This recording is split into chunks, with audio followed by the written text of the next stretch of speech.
What's cracking, everybody? XehrFelrose here, bringing you some Pokemon GO Battle League content. Today's video, we're taking a look at a pretty meta-looking team in the 1800 ELO range in the Ultra League here. Submitted to the channel, got some battles featuring Annihilate, Mandibuzz, and Clefable. Let's check out this team in the Ultra League, because I'm not going to lie, this one looks really strong, and I've been itching to use a Mandibuzz for a while, but I'm always so afraid of Charmers and Fairies. So let's take a look at how this trainer handles the team in the Ultra League, starting on the first battle here with Annihilate into an Empoleon.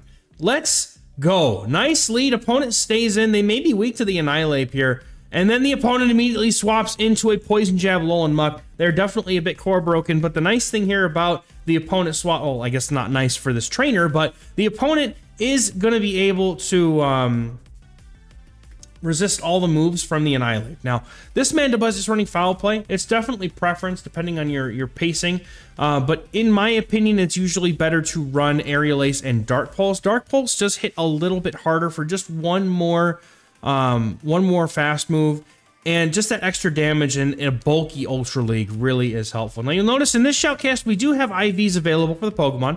And the thing I like to see here is that the Annihilate has a bit of an attack weight to it. That is going to allow it to win CMP against most other Annihilates because, you know, people would generally just want to build their rank 1s, let's be honest. Now, opponent has to go for a move here in order to keep switch advantage, which is, I mean, very possibly not a good thing for this trainer here to have lost switch, because Empoleon into Clefable is pretty miserable, but we'll see what they have in the back if the opponent is completely broken, and they come back in with the Empoleon, which means they may very well be triple weak to Annihilate, which is really, really risky. Now, unfortunately, there's no Poliwrath on this team, because if there's a Poliwrath, that'd be even worse, as both Alolan Muck and Empoleon have just a miserable time against it. And the opponent immediately swaps into Walrein. They are playing a...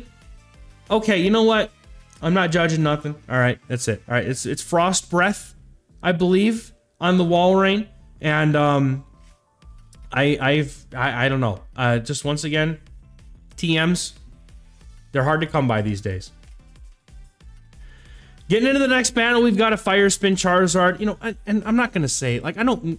There's nothing wrong with the Elo range, right? It's all good. Everybody in any Elo range is gonna have a fun time regardless. They're just playing with what, you know, everybody is just playing with what they got this season. You know, it's like the Ultra League and the Great League are such a mess that you just play with whatever you can and have fun, and that's okay. You're not always gonna see somebody running hard meta at every Elo range, and that's okay. If you know, I don't want to spend an elite TM. Maybe trainers don't have elite TMs to put Wing Attack on Charizard. Maybe they don't have a TM to put another fast move on the Walrein. You know, that's always possible. It does, just because they're not running the meta move set doesn't mean it's not playable, right?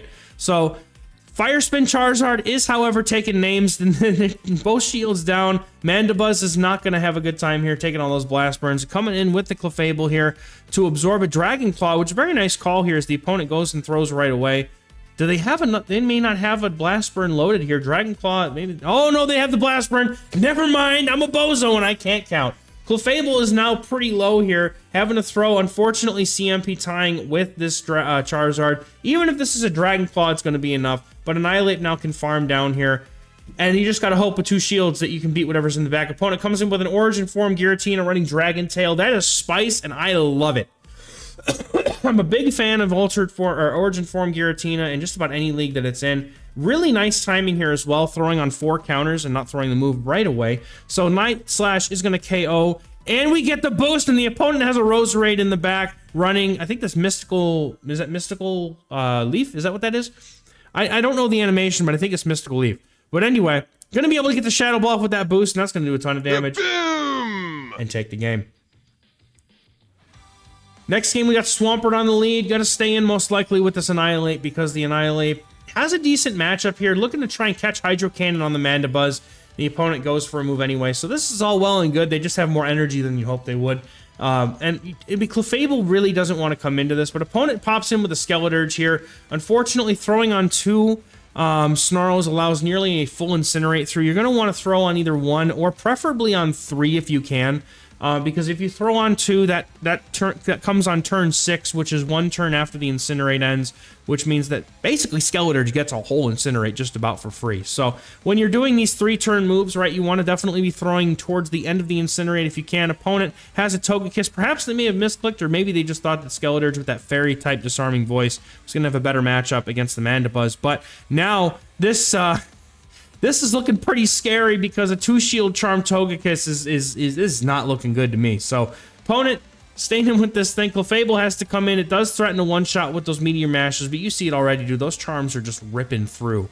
Charm is so powerful. It's so obnoxiously powerful. And not shielding that is definitely, man, I don't know. That's tough because I think I have to shield it because the Togekiss feels like the harder thing for me to deal with personally. But going for a Night Slash here, hoping the opponent thinks it might be a Shadow Ball. Maybe they want to shield, but they do. This is good. This is very good for the trainer because being able to get shields down for the Togekiss means the Meteor Mash can do the damage it needs to in order to land. Now, opponent has a Hydro Cannon going for the 2 shield here to make sure that the Swampert is dealt with. Going for the double Night Slash. I'm thinking Night Slash might not be quite enough.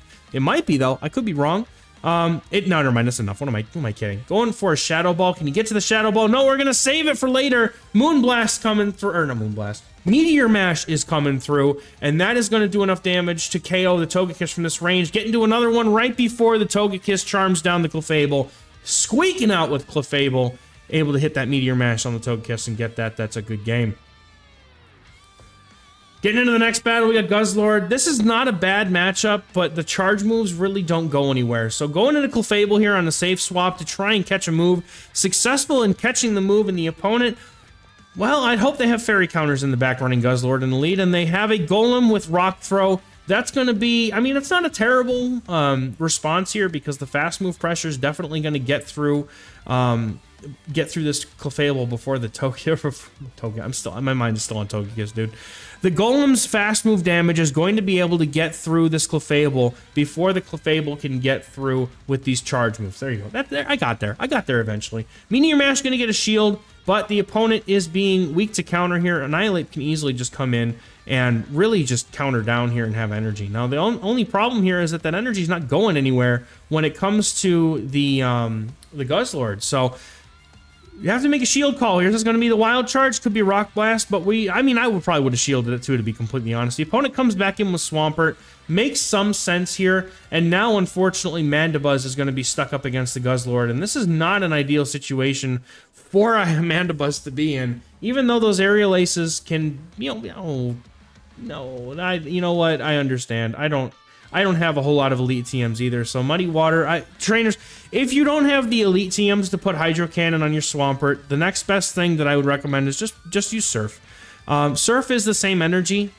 Surf and Muddy Water. Okay, so Surf and Earthquake is going to be the going to be the moveset you'd prefer to run if you're a newer player and you don't have a Hydro Cannon on the Swampert. But if you can, I would say that putting Hydro Cannon on Swampert is one of the most top priorities for any league, because Swampert is just so strong in every format it's available in. And just having that Hydro Cannon being the same energy as Surf, but doing so much more damage, it just becomes such an impactful move to have available. So the Mandibuzz is just going to try and squeak out as many Aerial Aces as it can here. Opponent having no shield. That's going to basically be a game here, as Annihilate would be one tap counter away if it comes back in here in order to KO the Guzzlord. It doesn't matter because that Aerial Ace is enough, and that's going to be a good game. Getting into mirror leads here in the next game. Immediate swap into the Clefable here. If the opponent has Ice Punch, it actually is a good matchup for a pretty good matchup for the Mandibuzz. It's a pretty good matchup against the Mandibuzz. There we go, I got there. Opponent making a really nice catch here on Skeleturge. One of my personal favorites. Going to be able to get to this Meteor Mash. I think I would have just gone for the Moonblast. After seeing how much damage it does, that stab Moonblast is really impactful when it comes to trying to get that damage off. But that's okay. Got Clefable here, going to absorb a Disarming Voice. Opponent going straight for another Incinerate, and I think if I was a Skeleturge, probably would have just gone straight for the Shadow Ball, to be completely honest. Because now they have to expend a shield in order to take care of this Clefable. Clefable easily just going to be able to let this go, and I think Mandibuzz is primed for a farm down here, to be honest. You don't want to bring in the Annihilate here because the counters don't do enough damage to really make an impact. And I definitely, yeah, okay, so Annihilate comes in anyway. I personally would have come in with the Mandibuzz, but getting that Night Slash and 5 counters is really ideal here because you're able to outpace, and the opponent decides to give up another shield in order to make this move happen. Gonna have to see if the opponent wants to swap here or not, but now the Mandibuzz is going to come in, and we're gonna have to see what the opponent decides to do. They're gonna go for that Disarming Voice. Mandibuzz can easily tank 1 here, not a big deal, and then decide whether the opponent wants to swap. Maybe not. Okay, they're not swapping out. That means they may not have a better answer. They don't. Venusaur is gonna come in. Definitely want to go for the Aerial Ace here for super effective damage. Perhaps maybe either way you want to go straight Aerial Ace. It's less energy than Foul Play as well. So you're getting to the Aerial Aces even quicker than you would be getting to those Foul Plays. Able to do super effective damage, even if the opponent decides to try and catch a move on the Annihilate here. Annihilate is sitting in the back still for this trainer, and I think that with a shield, Annihilate is doing pretty good here. Able to even, maybe try and catch a Sludge Bomb. That's what I think was going on there. A Shadow Ball is going to be more than enough at this point to knock out. Opponent going for Sludge Bomb anyway. If you are the Venusaur in the situation, you do definitely want to be going for Frenzy Plant as it is neutral. Poison is resisted by the Ghost typing of Annihilate here. So Annihilate having a boost. Oh, you go for the Shadow Ball. Definitely go for the Shadow Ball. No, they're just going to let it go. Opponent going for the Ice Punch here. You go for that Shadow Ball. No, going to go for the Night Slash. Just for the safety of it all, I would have gone for the Shadow Ball just to be able to take out the Annihilate. But might be able to get to another one. No! Going to get taken out. Could have gotten to that Shadow Ball, but an Aerial Ace is going to come through from the Mandibuzz. The game was on lock anyway because they had those moves stored, but going to be able to take out the Annihilate. But that's going to be a 5-0 set with this team here in the Ultra League. A little bit wary of Charm users in the lead, but Mandibuzz just feels so good in this meta. You all saw my previous video when I featured Annihilate after it came out and I was using a Pidgeot Annihilate core. I feel like Mandibuzz and Pidgeot do really well against the current meta. Pidgeot probably also, it really depends because obviously it has that flying move set, whereas Mandibuzz is a little bit more dynamic with that dark flying set. So either way you go, though, I think Mandibuzz is a very strong Pokemon in the current Ultra League meta.